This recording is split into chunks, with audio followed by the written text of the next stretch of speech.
લંબગોળ, આ બધા આકારો કહેવાય.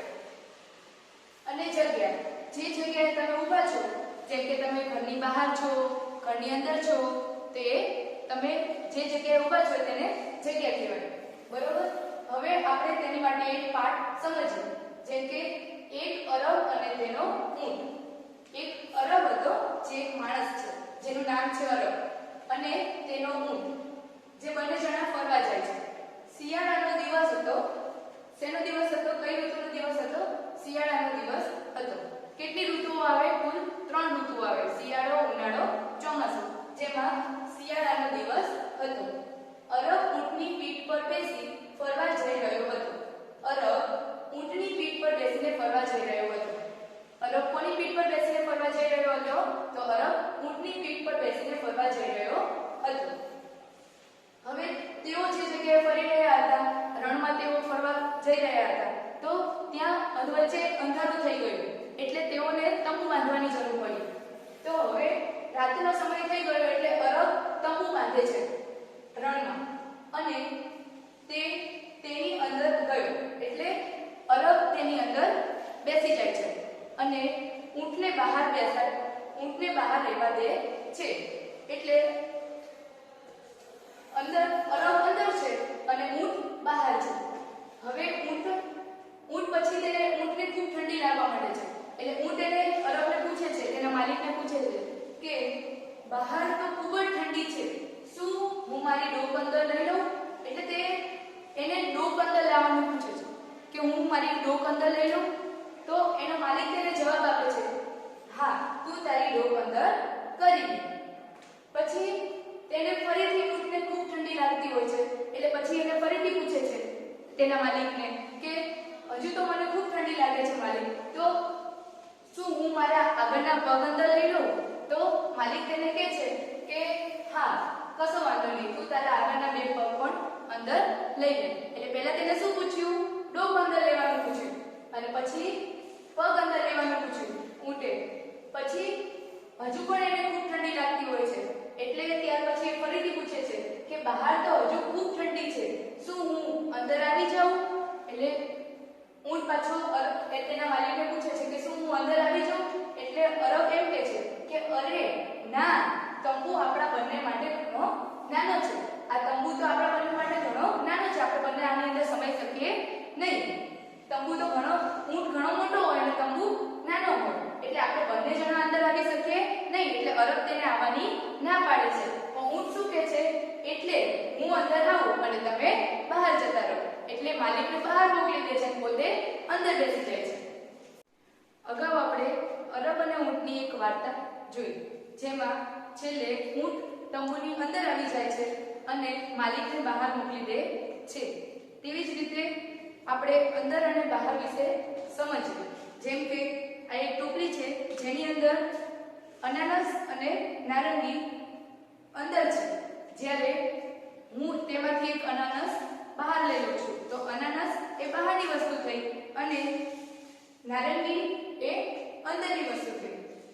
તેવી જ રીતે આપણને અહીંયા કેટલાક પ્રશ્નો આપેલા છે જે આપણે જોઈએ.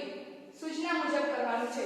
પહેલા આપણને પૂછવામાં આવ્યું છે કે અંદર રહેલા દડામાં લાલ રંગ અને બહાર રહેલા દડામાં લીલો રંગ. અંદર રહેલા દડામાં કેવો રંગ પૂરવાનો છે? તો અંદર રહેલા દડામાં લાલ રંગ પૂરવાનો છે.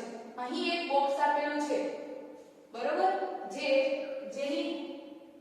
જેને દડા એ બોક્સની અંદર કહેવાય, જેમાં આપણે કેવો રંગ પૂરવાનો છે? લાલ રંગ પૂરવાનો છે. એટલે અહીંયા આપણે લાલ રંગ પૂરીશું, આને લાલ રંગ કહેવાય, બરોબર. પછી આ બોક્સની બહારના દડા કહેવાય, જેમાં આપણે કયો રંગ પૂરવાનો છે? તો તેમાં આપણે લીલો રંગ પૂરવાનો છે. આ લીલો રંગ કહેવાય, જેમાં આપણે લીલો રંગ પૂરી દઈશું. હવે બીજો પ્રશ્ન છે, બોક્સની અંદર રહેલ પેન નીચે સાચું અને બહાર રહેલ પેન નીચે ખોટું કરો. તો અહીંયા એક બોક્સ આપેલું છે, તેની અંદર એક પેન છે અને આ પેન બોક્સની બહાર કહેવાય. એટલે બોક્સની અંદર રહેલી છે પેન, એની નીચે શું કરવાનું છે?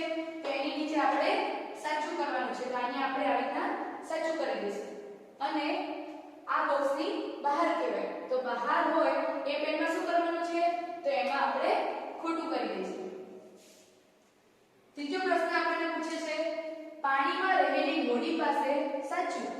પાણીની બહાર રહેલી હોડી પાસે ખોટું કરો. તો આમાં કઈ હોડી પાણીની અંદર છે અને કઈ હોડી પાણીની બહાર છે? તો તમે આમાં જોઈ શકો છો કે આ હોડી પાણીની અંદર છે જ્યારે આ હોડી પાણીની બહાર છે. તો જે પાણીની અંદર હોડી રહેલી છે તેમાં શું કરવાનું છે? તો પાણીમાં રહેલી હોડીમાં સાચું કરવાનું છે, એટલે અંદરની વસ્તુમાં સાચું કરવાનું છે. તો અહીંયા આપણે સાચું કરીશું. અને બહાર રહેલી હોડીમાં શું કરવાનું છે? તો બહાર રહેલી હોડીમાં આપણે ખોટું કરવાનું છે. તો અહીંયા આપણે આ બોક્સમાં ખોટું કરી દઈશું. હવે ચોથો પ્રશ્ન આપણને પૂછ્યો છે કે ગોળની અંદર લાલ અને ગોળની બહાર લીલો રંગ પૂરો. અહીં આપણે સૂચના શું આપી છે કે ગોળની અંદર લાલ રંગ પૂરવાનો છે અને ગોળની બહાર લીલો રંગ પૂરવાનો છે. તો આ ગોળ કહેવાય કે જેની અંદર આપણે કેવો રંગ પૂરવાનો છે? લાલ.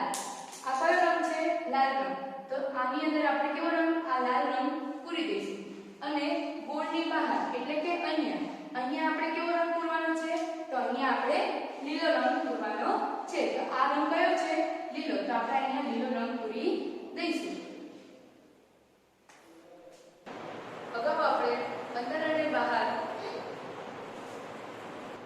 ની વસ્તુની સમજ મેળવી.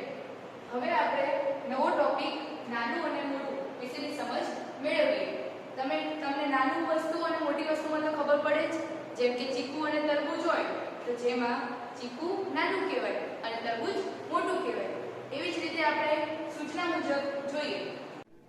અગાઉ આપણે અંદર અને બહાર વિશેની સમજ મેળવી. હવે નવો ટોપિક છે નાનું અને મોટું, જેની આપણે સમજ મેળવીશું. જેમ કે તમારી પાસે બે વસ્તુ હોય, ચીકુ અને તરબૂચ, તો એમાં ચીકુ નાનું કહેવાય અને તરબૂચ મોટું કહેવાય. એવી તમને ખબર તો પડતી જશે. હવે આપણે સૂચના મુજબ જોઈએ. પહેલી સૂચના છે મોટી વસ્તુઓ ઓળખી તેના ચોરસમાં સાચું અને નાની વસ્તુ ઓળખી તેના ચોરસમાં ખોટું કરો. તમે જોશો એટલે તમને તરત ખ્યાલ આવી જશે કે આમાં કઈ પતંગ નાની છે અને કઈ પતંગ મોટી છે. કઈ પતંગ મોટી છે? તો આ પતંગ મોટી છે અને આ પતંગ નાની છે.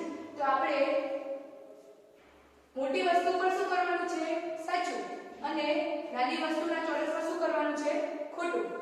તો આમાં મોટી વસ્તુ છે તેમાં આપણે સાચું કરી દઈશું અને નાની વસ્તુ છે તેમાં આપણે ખોટું કરી દઈશું. હવે આપણે બીજા નંબરનું જોઈએ કે આમાં બે માછલી છે, જેમાં કઈ માછલી નાની છે? તો આ માછલી નાની છે અને આ માછલી મોટી છે. તો મોટી માછલી હોય એમાં શું કરવાનું?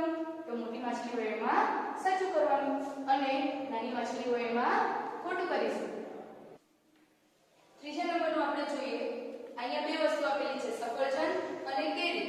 તમે સફરજન અને કેરી તો જોઈ જશે. તો તેમાં તમને શું મોટું લાગે છે? તો કેરી મોટી હોય અને સફરજન કેવું હોય? તો સફરજન કેરી કરતા નાનું હોય. તો મોટી વસ્તુમાં શું કરવાનું છે? સાચું. અને નાની વસ્તુમાં શું કરવાનું છે? ખોટું. બરોબર? હવે આપણને આગળ બે ઝાડ આપેલા છે, જેમાં તમે જોઈ શકો છો કે આ ઝાડ કેવું છે? થોડું નાનું છે અને આ ઝાડ કેવું છે? મોટું છે. તો આપણે મોટા ઝાડમાં શું કરવાનું છે? સાચું કરવાનું છે. મોટી વસ્તુમાં આપણે હંમેશા સાચું કરવાનું છે અને નાની વસ્તુમાં શું કરવાનું છે? ખોટું કરીશું. બરોબર? હવે આપણે બીજી સૂચના જોઈએ. બીજી સૂચના શું કહે છે? નાની વસ્તુમાં લાલ રંગ અને મોટી વસ્તુમાં લીલો રંગ પૂરો. નાની વસ્તુમાં આપણે કેવો રંગ પૂરવાનો છે? તો નાની વસ્તુમાં આપણે લાલ રંગ પૂરવાનો છે. આ કેવો રંગ છે? આ લાલ રંગ છે. અને મોટી વસ્તુમાં આપણે કેવો રંગ પૂરવાનો છે? તો મોટી વસ્તુમાં આપણે લીલો રંગ પૂરીશું. તો જોઈએ આમાં કયું ઝાડ મોટું છે? તો આમાં આ ઝાડ મોટું છે. તો ઝાડ મોટું હોય તો કયો રંગ? તો ઝાડ મોટું હોય તો લીલો રંગ. એટલે આપણે મોટામાં આ લીલો રંગ કરીશું. અને ઝાડ નાનું હોય તો કયો રંગ? તો ઝાડ નાનું હોય તો લાલ રંગ. એટલે આપણે અહીંયા લાલ રંગ કરીશું. હવે આપણે જોઈએ આ અહીંયા બે દડા આપ્યા છે, જેમાં આ દડો નાનો છે અને આ મોટો છે. આપણી સૂચના પ્રમાણે શું કરવાનું? નાનો દડો હોય એમાં લાલ રંગ પૂરવાનો અને મોટી વસ્તુ હોય, આમાં મોટો દડો આ છે તો મોટી વસ્તુમાં શું કરવાનું છે? લીલો રંગ પૂરવાનો છે. હવે કલર તો તમને ખ્યાલ આવી જ ગયો. તો નાની વસ્તુમાં કયો રંગ પૂરવાનો છે? તો નાની વસ્તુમાં આપણે લાલ રંગ પૂરવાનો છે. તો અહીંયા દડો નાનો પૂરી દઈશું અને આ દડો કેવો છે મોટો તો એની અંદર આપણે લીલો રંગ પૂરી દઈશું એટલે આમાં આપણે આવી રીતે લીલો રંગ પૂરી દેવાનો છે